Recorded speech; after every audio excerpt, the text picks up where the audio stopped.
புத்தாண்டு தினத்தையொட்டி சென்னை மெரினாவில் உள்ள அண்ணா கருணாநிதி நினைவிடத்தில் முதல்வர் மு.க.ஸ்டாலின் மலர் தூவி மரியாதை செலுத்தினார். மேலும் அங்கு கூடியிருந்த பொதுமக்களுக்கு புத்தாண்டு வாழ்த்துக்களை முதல்வர் ஸ்டாலின் பரிமாறிக்கொண்டார். இது தொடர்பாக தனது எக்ஸ் வலைதளத்தில் பதிவிட்டுள்ள அவர், தலைவர் கலைஞரின் நினைவுகளோடு புத்தாண்டு இரவில் என குறிப்பிட்டுள்ளார்.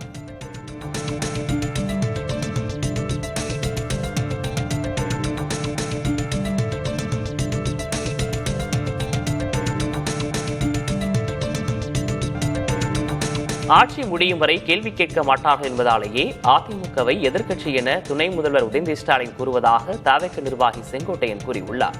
திருப்பூர் மாவட்டம் சிவன்மலை பகுதியில் தவேக கிளை அலுவலகத்தை அவர் திறந்து வைத்தார். பின்னர் பேட்டியளித்த அவர், தமிழ்நாட்டில் ஜனநாயகத்தை காப்பாற்ற ஜனநாயகம் திரைப்படம் வெளியாகவிருப்பதாகவும் கூறினார்.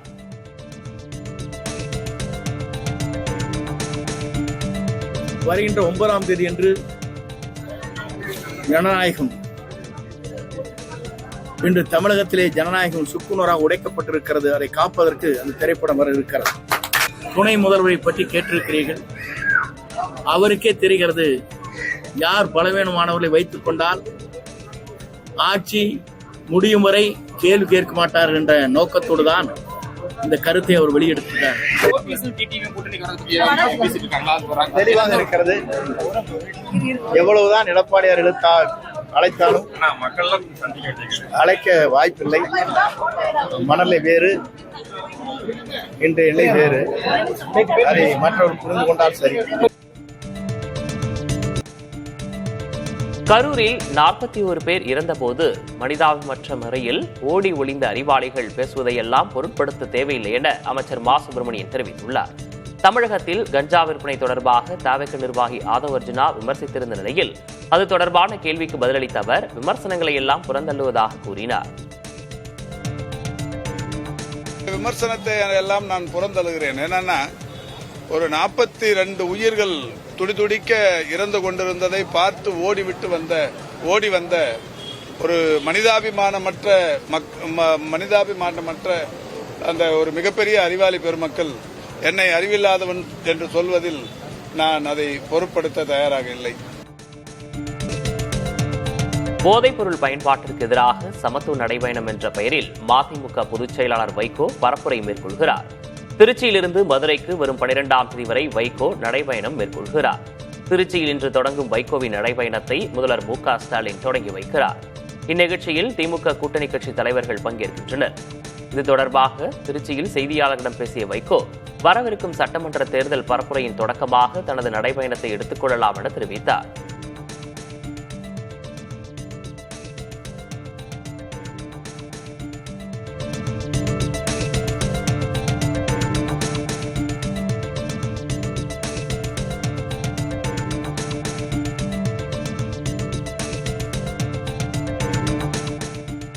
அதிமுக எவ்வளவு பலவீனம் அடைந்திருந்தாலும் அதுவே திமுகவின் பிரதான அரசியல் எதிரி என்று துணை முதல்வரும் திமுக இளைஞரணி செயலாளருமான உதயநிதி ஸ்டாலின் கூறியுள்ளார். ஆங்கில நாளிதழுக்கு பேட்டி அளித்துள்ள உதயநிதி, நெடுங்காலமாக அதிமுகவே திமுகவின் அரசியல் எதிரியாக இருந்து வந்துள்ளதாகவும், ஆனால் தற்போதைய சூழலில் திமுகவுக்கு வலுவான எதிரி யாரும் இல்லை என்றும் கூறியுள்ளார்.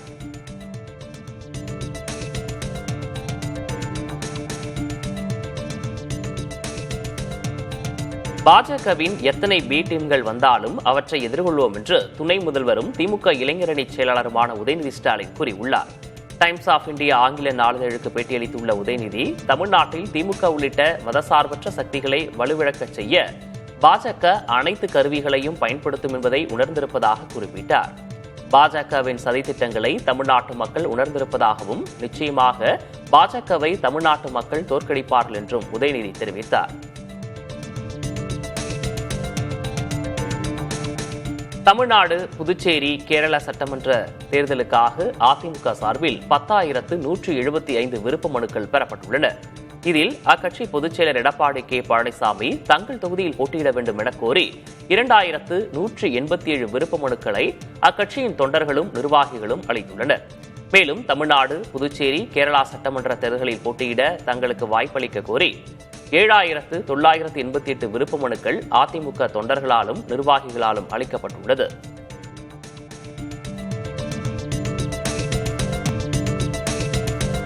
திருச்சியில் வரும் 5ஆம் தேதி நடைபெறவுள்ள மோடி பொங்கல் விழாவில் உள்துறை அமைச்சர் அமித்ஷா பங்கேற்க உள்ளதாக பாஜக மாநில துணைத் தலைவர் கரு நாகராஜன் தெரிவித்துள்ளார்.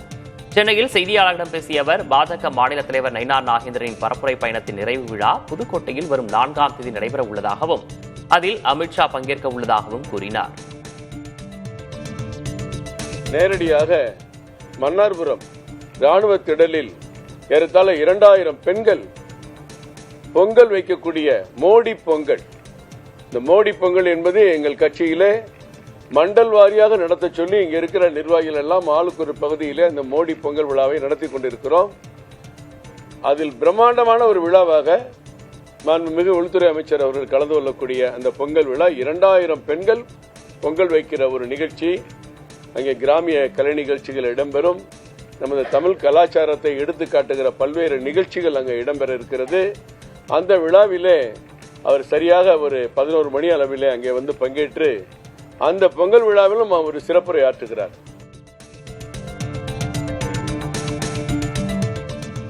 அமித்ஷா வருவதற்காக தங்களுக்கு யாரும் எந்த அழைப்பும் விடுக்கவில்லை என தேமுதிக பொதுச்செயலர் பிரேமலதா விஜயகாந்த் தெரிவித்தார். தேமுதிக அலுவலகத்தில் அக்கட்சியின் பொதுச்செயலர் பிரேமலதா விஜயகாந்த் கட்சி நிர்வாகிகளோடு புத்தாண்டை கொண்டாடினார். பின்னர் விஜயகாந்த் நினைவிடத்திற்கு வருகை தந்த பொதுமக்களுக்கு அன்னதானம் வழங்கினார். தொடர்ந்து செய்தியாளர்களிடம் பேசிய அவர், தேமுதிக அங்கம் வகிக்கும் கூட்டணியே 2026 வெற்றி பெறும் என நம்பிக்கை தெரிவித்தார். இதுவரைக்கும் அதிகாரப்பூர்வமா யாரும் எங்களை பேசவும் இல்லை, யாரும் அழைக்கவும் இல்லை என்பதுதான் உண்மை. தேமுதிக அங்கம் வகிக்கும் கூட்டணி தான் இந்த முறை நிச்சயம் ஆட்சி அமைக்கும். அதுல எந்த மாற்று கருத்தும் இல்லை என்பதை நாங்கள் உறுதியா சொல்றோம்.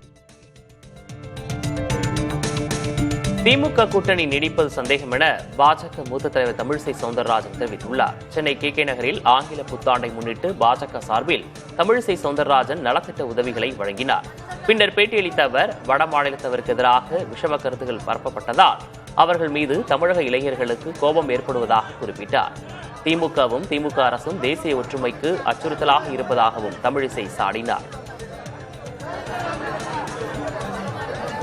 இந்தி கூட்டணியில் உள்ளவர்கள்லாம் இந்தி கூட்டணியில் தான் இருப்பார்களா என்று மிகப்பெரிய சந்தேகம் இருக்கிறது. எப்ப பார்த்தாலும் தேசிய ஜனநாயக கூட்டணியை எட்டி பார்த்துட்டு இருந்தாங்க. இன்னைக்கு அவங்க முட்டி மோதிக்கிட்டு இருக்காங்க, நல்லா தெரியுது. மாணிக் தாக்கூரா இருக்கட்டும், செல்வ பெருந்தகையா இருக்கட்டும், அண்ணன் திருமாவளவனா இருக்கட்டும், எல்லோருமே எதிர்கருத்துக்களை சொல்ல ஆரம்பித்து விட்டார்கள். அதனால் 2026 இந்தி கூட்டணிக்கு மிகப்பெரிய குழப்பத்தை ஏற்படுத்தும். இன்னைக்கு திமுக இந்தி கூட்டணியில் உள்ள கட்சிகள் தான் அடிமையாக இருக்கிறார்கள். வேங்கை வயல்ல உள்ள பிரச்சனையை கேட்கறதுக்கு அண்ணன் திருமாவளவனுக்கு முக்கியம் இல்ல, அடிமையாக இருந்து கொண்டிருக்கிறார்கள். துப்புரவு தொழிலாளர்கள் அங்கே போட்டு மிக கடுமையாக போராடி கொண்டிருக்கிறார்கள். ஓய்வூதியம் கேட்டு தொழிலாளர்கள் போராடி கொண்டிருக்கிறார்கள், செவிலியர்கள் போராடி கொண்டிருக்கிறார்கள். ஆக நாங்கள் உழைப்பாளிகளுக்கு என்று சொல்லுகின்ற கம்யூனிஸ்டுகள் இந்த அறிவால அடிமைகளாக போய் கொண்டிருக்கிறார்கள். சென்னையில் 7வது நாளாக போராட்டத்தில் ஈடுபட்ட இடைநிலை பதிவுமூப்பு ஆசிரியர்கள் கைது செய்யப்பட்டனர். சமவேளைக்கு சம ஊதியம் வழங்க வலியுறுத்தி எழும்பூரில் இடைநிலை பதிவுமூப்பு ஆசிரியர்கள் போராட்டத்தில் ஈடுபட்டனர். தங்கள் கோரிக்கைகளை முன்வைத்து முழக்கங்களை எழுப்பினர். இதனைத் தொடர்ந்து போராட்டத்தில் ஈடுபட்டவர்கள் கைது செய்யப்பட்டனர். தங்கள் கோரிக்கைகளை நிறைவேற்றும் வரை போராட்டம் தொடரும் எனவும், பள்ளிகள் திறந்தாலும் போராட்டம் நடைபெறும் எனவும் அவர்கள் கூறியுள்ளனர்.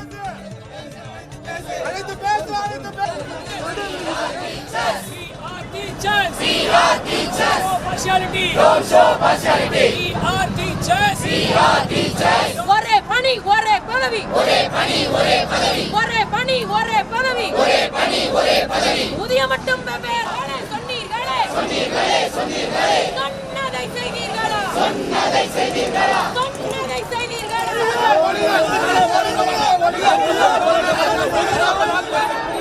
We are teachers. We are teachers. We are teachers. Pongal பண்டிகையை முன்னிட்டு சி-டி பிரிவைச் சேர்ந்த அரசு ஊழியர்களுக்கு போனஸ் அறிவிக்கப்பட்டுள்ளது. இதுகுறித்து வெளியிடப்பட்ட அறிக்கையில் 2024, 2025 ஆண்டிற்கான மிகை ஊதியம் மற்றும் பொங்கல் பரிசு வழங்கிட 183 கோடியே 86 லட்சம் ரூபாய் நிதி ஒதுக்கீடு செய்யப்பட்டிருப்பதாக குறிப்பிடப்பட்டிருக்கிறது. சி-டி பிரிவைச் சேர்ந்த அரசு ஊழியர்கள், ஆசிரியர்களுக்கு 3000 ரூபாய் என்ற உச்ச வரம்புக்குட்பட்டு மிகை ஊதியம் வழங்கப்படும் என அறிவிக்கப்பட்டுள்ளது. தொகுப்பூதியம், சிறப்பு காலமுறை ஊதியம் பெறும் பணியாளர்களுக்கும் பகுதி நேர பணியாளர்களுக்கும் 1000 ரூபாய் சிறப்பு மிகை ஊதியம் வழங்கப்படும் என்று தெரிவிக்கப்பட்டுள்ளது. சி மற்றும் டி பிரிவுகளைச் சேர்ந்த ஓய்வூதியதாரர்கள் மற்றும் குடும்ப ஓய்வூதியதாரர்கள், முன்னாள் கிராம அலுவலர்கள் மற்றும் கிராம உதவியாளர்களுக்கு 1000 ரூபாய் பொங்கல் பரிசு வழங்கப்படும் என அறிவிக்கப்பட்டுள்ளது.